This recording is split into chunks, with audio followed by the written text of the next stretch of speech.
C'est un vaste chantier qui attend les maires des 12 plus grandes agglomérations françaises pour lutter contre la pollution de l'air liée au trafic routier.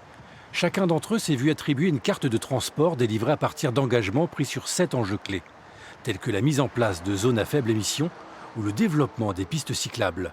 Un sujet sensible pour cette association Deux Pieds, Deux Roues.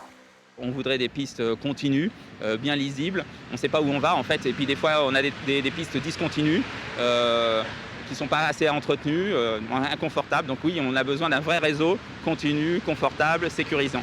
La place de la voiture sur Toulouse est un vrai point noir dans cette étude. Les projets d'extension tels que la construction d'un contournement à l'ouest de la ville sont pointés du doigt. Toulouse Métropole y voit pourtant un intérêt.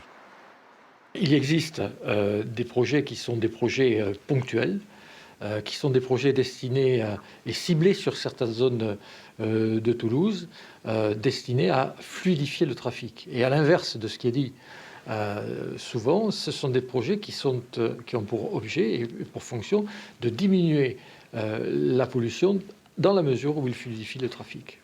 Pour l'une des organisations en charge de cette étude, il existe une solution pour limiter la pollution de l'air. Ce qui resterait à faire, c'est évidemment réduire la place de la voiture et désengorger le périphérique. Et donc, il y a une possibilité concernant un RER toulousain utilisant les infrastructures en place. C'est étudié, mais l'échéance est placée trop loin, donc genre à 2040.